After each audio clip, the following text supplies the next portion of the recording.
কামত নিয়োজিত তেখেতৰ এই বৰ্ণিল যাত্ৰা এই কম সময়ৰ ভিতৰত কৈ শেষ কৰাটো আমাৰ কাৰণে ধৃষ্টতা মাথো শেষত তেখেতলৈ পুনৰ শ্ৰদ্ধা জনাই মোৰ বক্তব্য সামৰণি মাৰিছো লগতে আমাৰ মাজত মহাবিদ্যালয়ৰ IICৰ মুখ্য কাণ্ডাৰী পিনাকী হাজৰিকা বাইদেউ উপস্থিত আছে তেখেতক যোৰহাট কেন্দ্ৰীয় মহাবিদ্যালয়ৰ যি গতিশীল IICৰ সম্পৰ্কীয় কাৰ্যাৱলীৰ বিষয়ে চমুকৈ অৱলোকন কৰিবৰ বাবে অনুৰোধ জনালো ধন্যবাদ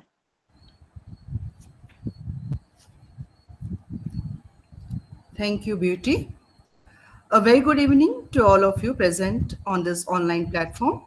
A respected principal of the college, Dr. Dulen Soikia sir, respected vice principal, Dr. Rajan Bora sir, respected faculty members, respected resource person of today's workshop, Vidyut Vikas Rajkumar sir, and my dear students.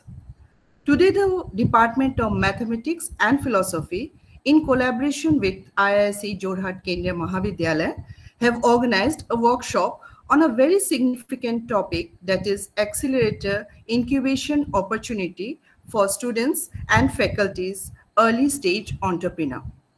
It is indeed our pleasure to have with us today Vidyut Vikas Rajkumar sir as our resource person. Welcome sir to this online platform.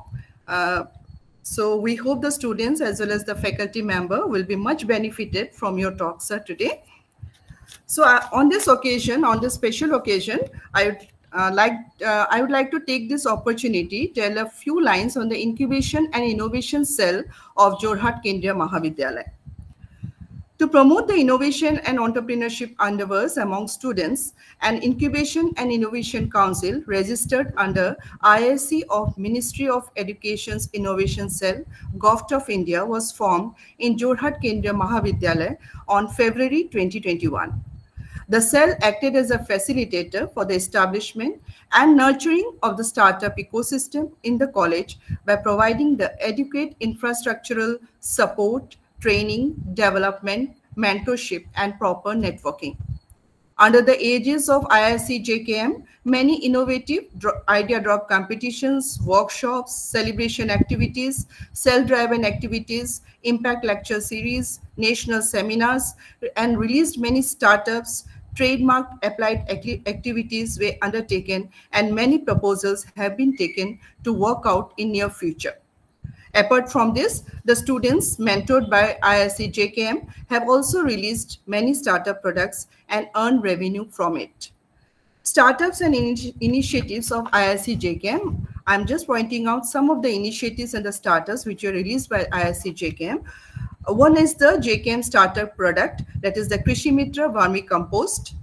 The JKM startup product, Eticoli Organic Green Tea, LED bulb production in the brand name of JKM Rhino LED bulb, JKM Solar Carousel designed by IIC JKM, Dubori Greenhouse Knowledge Hub Nursery, consultancy services for green audit and energy audit under IIC JKM, also released floor cleaners, that is the Cleanile and Rosile with different fragrances, a conducting ink, and also recently in the International Tea Day, we have another startup which was released under Eticoli, that is the herbal value added tea, Eticoli mint tea, Eticoli manimuni tea, and the herbal elixir Eticoli. This relentless efforts and dedication of the Institution Innovation Council of Jorhat Kendriya Mahavidyalaya have also been recognized at the national level.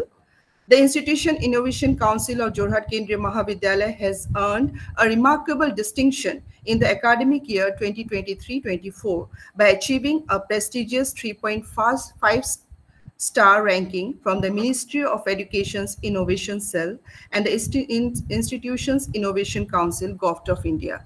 It has also received the best award for the best poster presentation in the regional meet of MOE's Innovation Cell in Royal Global University. So this is all about the ISC of Jorhat Kendriya Mahavidyalaya, the initiatives that has been taken. And now I would like to invite our esteemed resource person to kindly take over the session and to deliver the talk. We all are eagerly waiting for you, sir, for the talk. Thank you, sir. Thank you very much, Baido. সকলোকে মই আকৌ পুনৰ নমস্কাৰ জনাইছো. If you allow me, I would like to share the screen. I have a PPT. Can I share the PPT now? Yes, sir. Yes, sir. You can share.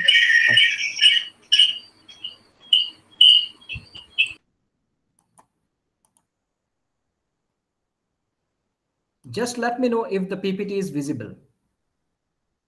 Yes, visible, sir. Visible. Okay. So once again, thank you. By the way, would you prefer SMS or English? Moi Okhomiyat kole apnalokor subida hobo ne Ingrazit kole subida hobo? Sir, Okhomiya English duitake koribole bhal hoy. Hoy, thik ase. Bhal baro. So মই আজি দুটিমান কথা আমাৰ নীতি হাবৰ বিষয়ে আপোনালোকৰ আগত দাঙি ধৰিম বুলি ভাবিছো যেহেতুকে আজিৰ বিষয়টো হৈছে incubator and accelerator opportunities for ছাত্ৰ ছাত্ৰী আৰু শিক্ষক সমাজৰ কাৰণে কি অপৰচুনিটি সুবিধা আছে সো জয়তে অসম কৃষি বিশ্ববিদ্যালয়ৰ চৌহদত থকা নীতি হাব বুলি শৰ্ট ফৰ্মত জনা যায় নীতি হাবৰ ফুল ফৰ্মটো হৈছে north east agri technology entrepreneurs hub আৰু north east agri technology entrepreneurs হাবটো হৈছে এটা section 8 company under ministry of corporate affairs companies act 2013 আৰু এই সেকশন 8 কোম্পানীটো 2018 চনত গঠন কৰা হৈছে প্ৰাক্তন উপাচাৰ্য ডাঙৰীয়া কে এম বুজৰ বৰুৱা স্যাৰ তেখেতৰ since he was a visionary আৰু visionary হোৱাৰ কাৰণে তেওঁ দেখিলে যে ইনকিউবেশন স্টাৰ্টআপৰ লৈ পেলাই ইউনিভাৰ্সিটি আৰু এখনত কাম কৰিবলৈ হলে এটা ইন্ডিপেন্ডেন্ট স্বতন্ত্ৰভাৱে স্পিডত কাম কৰিব লাগিব আৰু স্পিডত কাম কৰাৰ কাৰণে গতানুগতিক ইউনিভাৰ্সিটিৰ জি হিচাপে ফাইল সিস্টেমত কাম কৰা যায় সেই সিস্টেমটোত কাম কৰিলে অলপমান অসুবিধা ডিসিশন মেকিংত অসুবিধা হ'ব পাৰে সেই কাৰণে বুজৰ বৰুৱা স্যাৰ এজন ভিজনাৰী এণ্ড ষ্টেটসম্যান আছিলে তেখেতে সেকশন 8 কোম্পানী এটা ইনকিউবেশন ডেভেলপমেন্ট স্টার্টআপ ডেভেলপমেন্ট আৰু এন্টাৰপ্ৰেনিয়ৰশিপ ডেভেলপমেন্ট কৰাৰ কাৰণে স্টাৰ্টআপ সেকশন 8 কোম্পানী এটা গঠন কৰা হ'ল ভাৰতীয় কোম্পানী আইন মতে আৰু এতিয়া হো নীতি হাবত টু জন্ম হৈছিলে নীতি আয়োগৰ অটল ইনকিউবেশন সেন্টাৰ বুলি এটা ফ্ল্যাগশিপ স্কিম এটা আছে ভাৰত চৰকাৰৰ So Otol Incubation Center program to Ohom Krishi Biswabidyalayay Jorhatok স্বীকৃতি দিছিলে as a incubation center. Aru under Otol Incubation Center 1000 lakh মানে almost 10 crore rupees sanction kora hoisile for various startup investment and startup business development services. Aru আজি তাৰিখত নীতি আয়োগৰ যোনটো অটল incubation centre programme হেতু এতিয়া বৰ্তমান আজি তাৰিখত কাৰ্যকৰী হৈ থকা নাই ইট ইজ নট অপাৰেশনাল বাট আজি তাৰিখত কাৰ্যকৰী হৈ আছে RKVY RKVY ফুল ফৰ্মটো হৈছে ৰাষ্ট্ৰীয় কৃষি বিকাশ যোজনা ৰাষ্ট্ৰীয় কৃষি বিকাশ যোজনাটো হৈছে ভাৰত চৰকাৰৰ এটা central sponsored scheme under Ministry of Agriculture and Farmers Welfare, New Delhi. So, Bharat আজি তাৰিখত কৃষি মন্ত্ৰালয়ে ভাৰত চৰকাৰে ভাৰতত 5খন নলেজ পাৰ্টনাৰ হিচাপে স্বীকৃতি দিছে এক নম্বৰ নলেজ পাৰ্টনাৰ কোন হৈছে জয়পুৰত ৰাজস্থানত অৱস্থিত national institute of agriculture marketing তেওঁলোক 1 নম্বৰ 2 নম্বৰত আছে Indian agriculture research institute Pusa New Delhi 3 নম্বৰত আছে মেনেজ হায়দৰাবাদ 4 নম্বৰত আছে university of agriculture science Dharwad Karnataka আৰু 5 নম্বৰত আছে অসম কৃষি বিশ্ববিদ্যালয় যোৰহাট গতিকে অসম কৃষি বিশ্ববিদ্যালয়ৰ নীতিহাবটো হৈছে ভাৰতৰ ভিতৰত 5 নম্বৰ স্থানত স্বীকৃতি প্ৰাপ্ত এটা নলেজ পাৰ্টনাৰ আৰু এই ভাৰতৰ ভিতৰত থকা 5খন নলেজ পাৰ্টনাৰৰ আন্ডাৰত যেনেকে ফৰ এক্সাম্পল আমাৰ অসম কৃষি বিশ্ববিদ্যালয় যোৰহাটৰ আন্ডাৰত আমি 3খন ৰাজ্যৰ incubator for example Tripurar Lembuserat College of Fishery Science বুলি এখন Central Agriculture University Imphal under আছে তেওলোককো আমি সাপোর্ট দিও তেওলোকৰ startup selection committee meeting বিলাক কত আমাৰ কমিটিৰ ৰিপ্ৰেজেন্টেশন থাকে দ্বিতীয়তে মিজোৰামত থকা college of veterinary and animal science আৰু তৃতীয়তে পাছিঘাট অৰুণাচল প্ৰদেশত অৱস্থিত College of Horticulture and Forestry. So, এই তিনি অসম কৃষি বিশ্ববিদ্যালয়ৰ knowledge partner under উত্তৰ পূৰ্বাঞ্চলৰ 3খন ৰাজ্যত 3টা ইনকিউবেটৰ চাইল্ড এজেন্সি হিচাপে এই knowledge partner কিটাই কাম কৰি আছে সো আমাৰ কাৰ্যালয়টো অসম কৃষি বিশ্ববিদ্যালয়ৰ চৌহদৰ ভিতৰতে আছে এতিয়া আমাৰ যোৱা 6 বছৰ কালত আমাৰ নীতি হাব ইনকিউবেশন এণ্ড ষ্টাৰ্টআপৰ আমাৰ impact what is our impact so আজি তাৰিখলৈকে আমি অসম আৰু উত্তৰ পূৰ্বাঞ্চলৰ ভিতৰত 1200 এপ্লিকেশনস আমি স্ক্ৰিনিং কৰিছো তাৰ ভিতৰত প্ৰায় 200টা ষ্টাৰ্টআপ ইনকিউবেট কৰিছো আৰু এই ষ্টাৰ্টআপ যিসকলক ইনকিউবেট কৰা হৈছে এইখিনি যে অকল অসমৰে হেনেকুৱা নহয় অসমৰ বাহিৰেও নাগালেণ্ড মণিপুৰ মিজোৰাম 7খন ৰাজ্যৰ ষ্টাৰ্টআপ আমাৰ তাত ইনকিউবেটেড হৈ আছে আৰু এই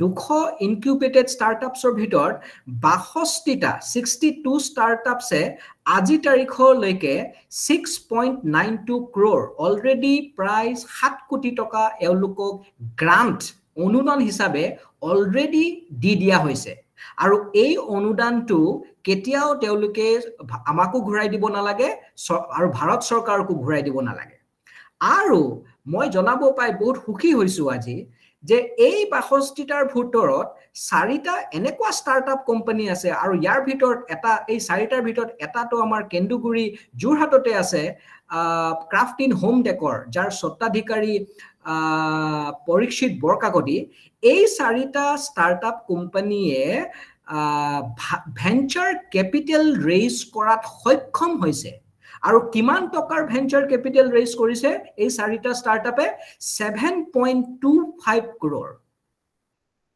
so this is the impact আমাৰ 6 বছৰৰ impact to এইখিনি নাম্বাৰছে আমাৰ impact to দেখুৱাইছে সো তলত লিখি থকা বাকি কিটা ভেঞ্চাৰ ক্যাপিটেল পোৱা কোম্পানী হৈছে এছআটি আৰু Bright Corp So, Niti Hub promotes innovation, entrepreneurship in agriculture and allied sectors by providing mentorship, funding, infrastructure, and market linkage. এইখিনিতে মই এটা কথা এটা আলোকপাত কৰিব বিচাৰিছো এইখিনি ষ্টাৰ্টআপছ যিসকলক আমি ফান্ডিং দিও এই ষ্টাৰ্টআপছ খিনিয়ে ইনোভেশন আৰু ইনোভেশন তো অসমীয়াত শব্দটো হৈছে উদ্ভাৱন আৰু উদ্ভাৱনটো এনেকুৱা ধৰণৰ হ'ব লাগিব বৈজ্ঞানিক হ'ব লাগিব সাইন্টিফিক এণ্ড টেকনলজিক্যাল প্ৰযুক্তি ভিত্তিক হ'ব লাগিব সো এইটো আৰু স্কেলেবল হ'ব লাগিব সো বৈজ্ঞানিক প্ৰযুক্তি ভিত্তিক আৰু ইনোভেশন সো এই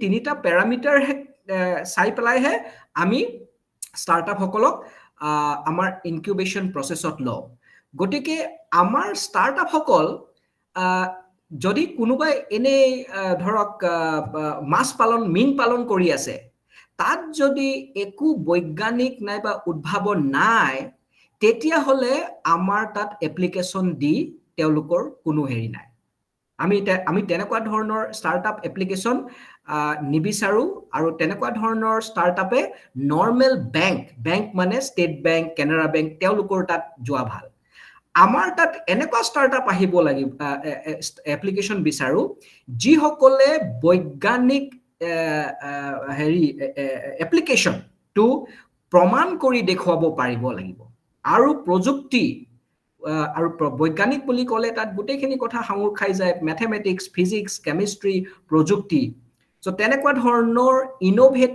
ইনোভেটিভ ষ্টাৰ্টআপছৰ আৰু এগ্ৰিকালচাৰ এণ্ড এলাইড ছেক্টৰছৰ মিনিংটো হৈছে কৃষিৰ ভিতৰত ধৰক ফুল horticulture fishery animal husbandry textile natural fibres এই গোটেইখিনি আমাৰ ছেক্টৰছ So now I will go to the next slide. So what is NITI Hub basically? NITI Hub is the first agri-technology business incubator. We call it TBI. The full form of TBI is Technology Business Incubator. So it is the first agri-technology business incubator in the northeastern region of India. So why it is a agri-technology business center? It's because of the fact that our prime focus is to support technology-based agriculture startups. So these agriculture startups, they should not be business as usual. They have to have certain elements of technology into their startups. So 1969, Assam Agriculture University is one of India's oldest agriculture university, and I'm very pleased to say, মই জনাবলৈ পাই সুখী হৈছো যে 73 agriculture university ভাৰতবৰ্ষৰ ভিতৰত অসম কৃষি বিশ্ববিদ্যালয় যোৰহাটৰ স্থান 14 নম্বৰত আৰু মই অলৰেডি জনাইছো তিনিটা ইনকিউবেটৰ অৰুণাচল মিজোৰাম আৰু ত্ৰিপুৰাত আমি তেওঁলোককো সাপোৰ্ট দি আহিছো আৰু 200টাতকে অধিক ইনকিউবেটেড ষ্টাৰ্টআপছ আমাৰ 6 বছৰ কালত আছে আৰু আমি 9টা কোহৰ্ট মানে ব্যাচ কমপ্লিট কৰিছো আৰু 7 কোটি টকা আজি তাৰিখলৈকে আমি গ্ৰান্ট ইন এইড সাপোৰ্ট কৰিছো এন্ড দিস ইজ মানে ভেঞ্চাৰ ক্যাপিটালিষ্ট অলমোস্ট 7.25 সো এতিয়া এই স্লাইড খনক মই আপোনালোকৰ আগত আলোকপাত কৰিব বিচাৰিছো যে ষ্টুডেন্টৰ কাৰণে অসম কৃষি বিশ্ববিদ্যালয়ৰ এটা 2021 চনত স্টুডেন্ট এন্টাৰপ্ৰেনিয়ৰশিপ এণ্ড ষ্টাৰ্টআপ পলিচি এখন ৰূপায় মানে হেৰি কৰা হৈছে এডপ্ট কৰা হৈছে সো অসমত যিমান বিলাক এতিয়া বিশ্ববিদ্যালয় আছে অসম কৃষি বিশ্ববিদ্যালয় is one of the prominent institutions to start this and formulate the startup and entrepreneurship policy way back in 2021. So under this, so recently from the central government RKVY scheme, four BSc students who are studying agriculture, they have been awarded 4 lakh rupees. And these are the name of the students who have received this 4 lakh rupees. So you can imagine during the course of studying BSc, they have received 4 lakh rupees. So I think this is one of the biggest example. Pohithoka BSc Pohithoka Kalote 4 lakh toka poatu eta mane brihot heri eta encouragement boli eta heri bhaba hoise aru ei encouragement to provide korise central government or Krishi Mantraloy RKVY.